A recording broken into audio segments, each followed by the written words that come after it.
Welcome to Fix It with Jeff. Today we're going to diagnose an issue that we're having with the 2020 Trax. Wife came home and said she saw smoke coming from the engine. So we're going to look and see what that might be. We're going to do a visual inspection here first. So I do see that the antifreeze is okay, but it looks like it might have bubbled over. So that could have been the issue.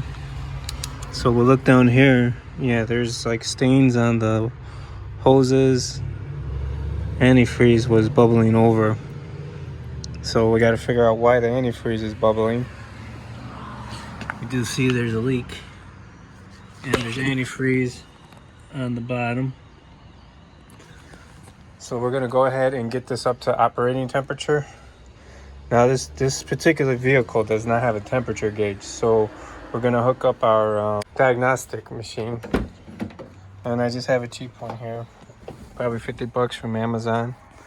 We'll go ahead and get this up to operating temperature.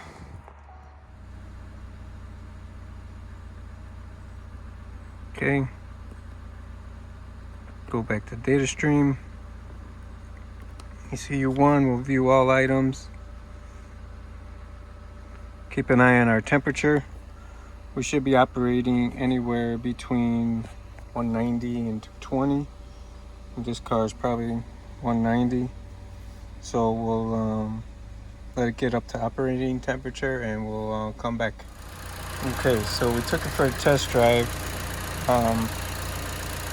This did start bubbling over again. The temperature was at the highest, I think, 220, but then it dropped down to 206. So I don't think the thermostat is messed up. The fan does look bad. And honestly, I took it to the dealer. They told me the fan wasn't working, only working on high. So let me see. I know the only way I can make it work is by turning on the air conditioner. So let me see if that gets the fan to turn on. Alright, so even though we have an evaporator leak or a coolant leak, air conditioner is pretty cold. We're running at 186. We've been running for 730 seconds. We've been running so far. So we're at 190.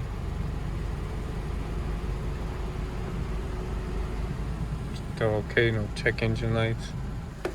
Let's see if this is bubbling over yet. No, but the coolant, I don't know if you can see, coming back in.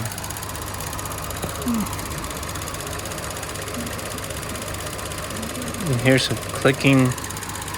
Don't know if that's the air compressor or if that's the fan trying to turn on at a certain speed.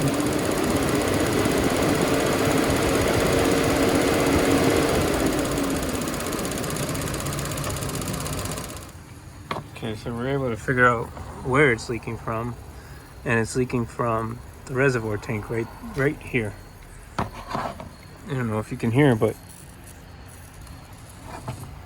yeah, there's I saw a video. There's these crack inside, so we'll probably have to change out the tank. So from what I understand, it's removing these clips here.